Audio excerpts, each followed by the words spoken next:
Okay, Jim, now we'll get into the engine and engine bay. I think I mentioned the hood pull is in from underneath.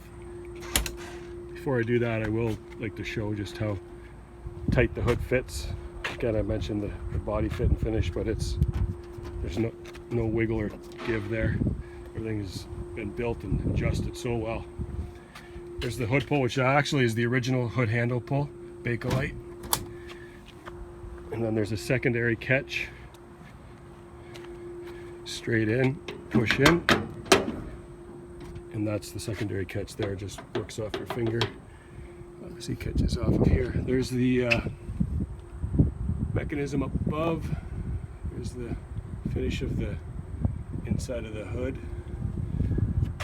Here's the nose area with the latch, and then that's the shroud area to the rad. The rad is the original radiator top. The rad itself's been re-cored.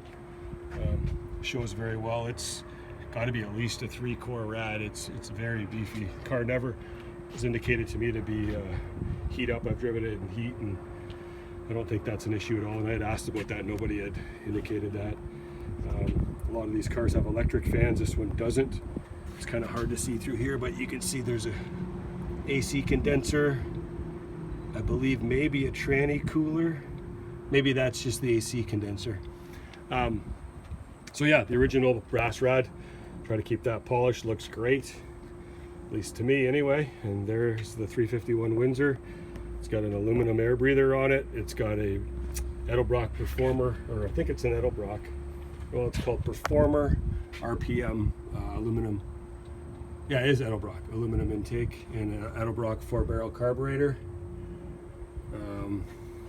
Nice Ford aluminum valve covers. There's the set of headers there. Just so you can get a better look at the firewall. It's all nicely prepped. I don't know how bright it is down there. There's part of the air conditioning condenser, and there's the frame. There's the inner fenders, all prepped and finished the same way. Alternator, of course, and it's a Ford AC compressor. Ron said it was the biggest one he could buy that pumped the coldest air. It was important to him to be very cold. Same on this side. Here's the frame. Maybe better this way. Inner fender. Right back down in. There's the steering column, of course. Here's the original ID Ford or Mercury ID plate.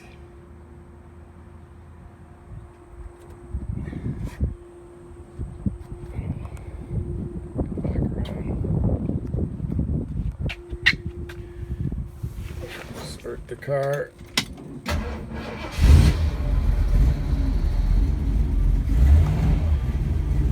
The radio's functioning. Tag functioning.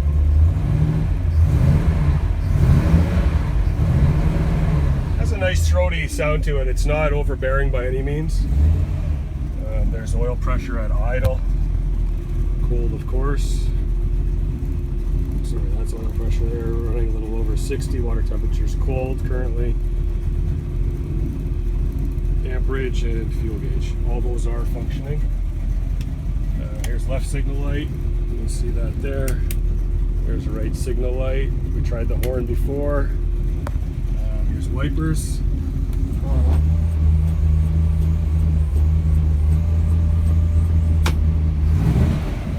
Get under the hood here. Just have a little bit of a cam to it. You can hear it's just got the right amount of rumble.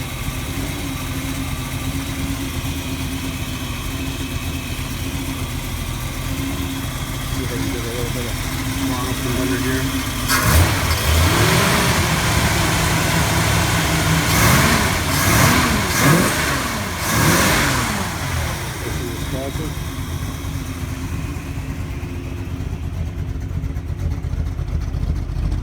Again, it's got a good rumble. Let's see a little bit of black smoke there. I find that just lately that the seems to be running a little bit of rich. I've got it booked into a tune and test guy that I know very well, but Again, it's got a good sound to it. Again, not overbearing.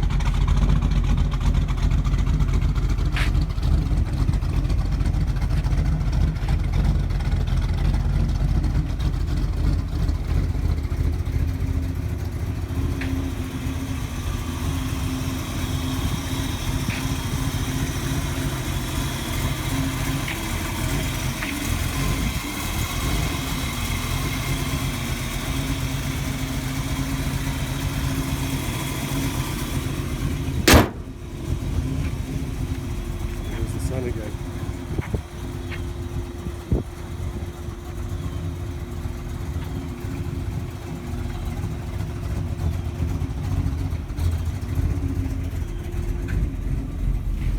And the water temperature is starting to climb, but we're still at 60 psi of oil, and with some rev it climbs a little above 60.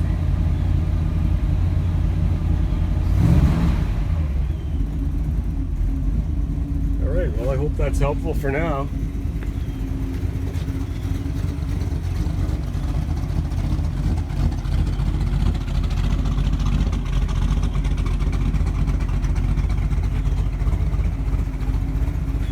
Car drives as good as it sounds.